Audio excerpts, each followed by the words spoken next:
एक लड़की ने पाद मार मार के 80 करोड़ रुपए कमा लिए। अगर भाई तू बड़ी बड़ी फैक्टर कमा सकता है, वो तो वैसे भी स्त्री है, कुछ भी कर सकती है। और तुम दोनों में बस कुछ ज्यादा फर्क नहीं है, वो पीछे से पाती है, तू आगे से पाता है। बाप रे, ये तो धोती खोल रहा है। माराटोना करके कुछ तो भी नाम था, आप जाके सर्च करना, the girl who made money through farting. वो बंदी पादती थी और एक जार में क्लोज करती थी और उसका NFT बेचती थी और लोग उस जार को खरीदते थे। ये सब ये क्या हो गया? मतलब उसके पाद में और हमारे पाद में क्या डिफरेंस? भाई काम कर, ऑर्डर करके मंगा ले, फिर उसको ट्राई कर दोनों का, और फिर अपने YouTube चैनल में रिव्यू दे।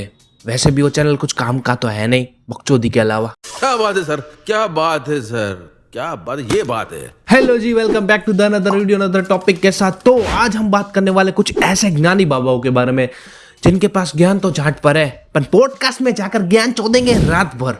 आइए देखते हैं, मजा आएगा।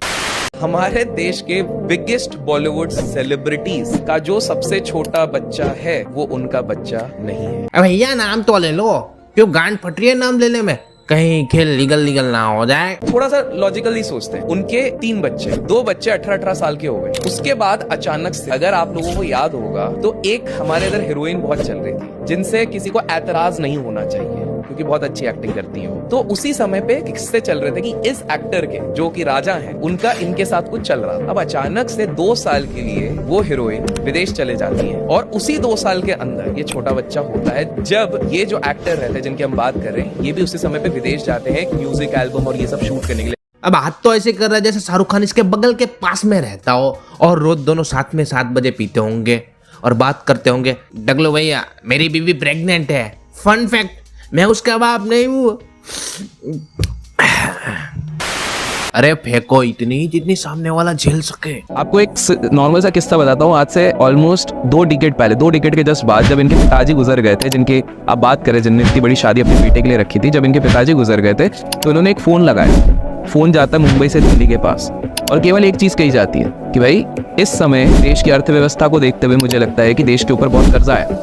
सिंपल सा काम करो, गांधी जी का फोटो नोट से हटा दो, मेरे पिताजी का फोटो लगा दो, सारा कर्जा मैं माफ कर दूं। अरे अंकल, ये बात तो मैंने 2017-18 में सुनी थी और आप अभी ये छाप रहे हो पॉडकास्ट में। हाँ, लड़के आपके पास ज्ञान लेने आते हो और आप तो बकचोदी कर रहे हो, मजाक बना के रखते हो। एक लड़की ने पाद मार मार के 80 करोड़ रुपए कमा लिए। मैं तो यहाँ ट्रेडिंग के बारे में सुनने आया था, परंतु यहाँ तो कुछ और ही बकचोदी चालू है। ट्रेडिंग करो झाट भर, ज्ञान पेलू रात भर। हमारे यहाँ ऐसा ही होता है। जब ये बोले ना कि नाम नहीं लूंगा, तब समझ लेना कि ये नीरज चोपड़ा से भी लंबी लंबी फेंकने वाला है। मेरे ख्याल से ओलंपिक में भी एक गेम होना चाहिए, कौन लंबी लंबी फेंकता है। तो ये टकलू भैया एक गोल्ड तो लेकर आएंगे पक्का। उमान मिक्की का नाम सुना है? KTM वाला छपरी जिसने अपनी KTM बाइक में पिंक सी Barbie doll C double, Barbie जानते हैं, नाम नहीं पता भाई, नाम नहीं पता। KTM वगैरह देखिए अभी ना उसकी रिसेंटली बाइक ठुक गई है, तो मतलब कह रहा है उसके सो कॉल्ड हेटर्स ने बाइक को ठोक दिया और बाइक हो गई बिल्कुल खत्म। ठीक है, बाइकर्स का इमोशन जुड़ा जाता है बाइक से, KTM की वजह से 390, तो उस बंदे ने लिया भाया। ठीक है, मैं समझ गया, मैंने देखी है, मैंने वो बंदा समझ गया। ये वही बंदा है कि जिसके वजह से सब लोग कह रहे हैं कि अब हायाबुसा भी छपरियों के बाइक है। हां भाई, अगर उसने हाया में इतनी सेक्सी बाइक, वो बंदा देखा कितना मरा हुआ सा है, वो देखा है मैंने, पतला यार, बिल्कुल हड्डी के अलावा कुछ दिख नहीं रहा उसमें। Rest in peace Hayabusa. अब बंदे ने एक बार KTM भी ली है। फिर वो क्यों भाई? उसको उसकी पुरानी बाइक की, और मैंने ना थोड़ा देखा ना तो उमान इसका नाम है और बाइक का नाम KTM का नाम मिक्की था। एक छपरी दूसरे छपरी की बात कर रहा है और ये 3 लोग हैं, कौन देख रहा है इससे भाई? हैं, चलो फ्री नल्ले भिखारी बैठे तो चलो पॉडकास्ट बना देते हैं, चलो बना दे।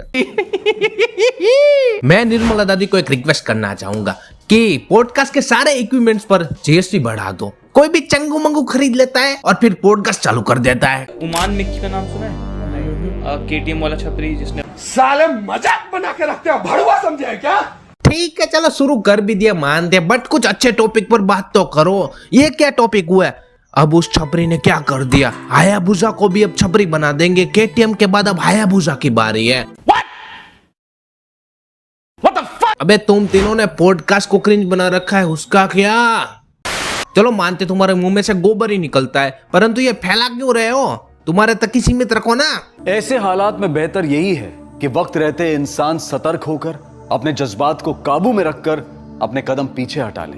और अपनी जिंदगी को एक नई दिशा की तरफ मोड़ने की कोशिश करें। देखिए, जो ये भूत प्रेत आत्माएं होते हैं हर किसी इंसान पर ऐसे हावी नहीं होते हैं। अगर भूत प्रेत आत्मा किसी के ऊपर हावी हो रहा है ना, तो इंसान की गलती रही है। अगर आप किसी पेड़ के किनारे जाकर पेशाब करके आए हो खुलेआम, आपके ऊपर भूत प्रेत आत्मा आ जाएगा। गवर्नमेंट को भी इसका प्रचार करना चाहिए। अगर खुले में मुंह दोगे तो भूत चढ़ेल तुम्हारे पीछे पड़ जाएगी। अगर ये गवर्नमेंट ने किया ना तो यूं फर्क दिखना चालू हो जाएगा, बिकॉज विश्वास से ज्यादा अंधविश्वास चलता है। साले मजाक बना के रखते हो, भड़वा समझे है क्या? अगर आपने किसी भूत प्रेत आत्मा को चैलेंज कर दिया है, तो अगर आप अपने वॉशरूम का कमरा खोलकर चले जाते हो, ये समझ लीजिए आत्मा आपके घर में प्रवेश कर जाएगी। अगर आपके घर में गंदगी बहुत ज्यादा रहती है और आप अपने आप को बेकार बना के रखते हो, सजा के नहीं रखते हो, अपने घर को संजो के नहीं रखते हो, आत्माएं आपके घर में आ जाती है। ये ज्ञानी बाबा कह रहे कि अगर घर स्वच्छ नहीं रहा तो भी आत्माएं आ जाएंगी। तो इसका मतलब तो यह है ना कि बॉयज हॉस्टल में तो भूतों का मेला लगा होगा। क्या बात है सर, क्या बात है सर, क्या बात, ये बात है। अगर आपके डस्टबिन में कूड़ा पड़ा हुआ है, आपके घर में कोई बीमार है, वो खखार होती है, जो छींक होती है, जो खांसी होती है, वो सब मलमूत्र अगर आसपास पड़ा हुआ है, ये खाने के लिए रात में भूत प्रेत आत्माएं आती हैं, क्योंकि इनका बहुत स्वादिष्ट भोजन यही सब होता है। गंदगी, मल मूत्र, जितना आपके दिमाग में गंदा है उनके लिए स्वादिष्ट। कुछ करे तो भी आ जाएंगे, कुछ ना करे तो भी आ जाएंगे। तो करे क्या हम लोग? हमारे यहाँ ऐसा ही होता है। एक चीज है जो कि कर सकते हैं, विश्वास करो, अंधविश्वास नहीं। अगर अंधविश्वास करोगे ना तो तुम्हारे जिंदगी के एल लग जाएंगे, तुम्हें पता भी नहीं चलेगा। अच्छा। तो बस आज के लिए इतना ही। तो यहाँ तक पहुंच गए तो लाइक शेयर सब्सक्राइब कमेंट करना मत भूलना। तो मिलते हैं नेक्स्ट वीडियो में। Bye bye.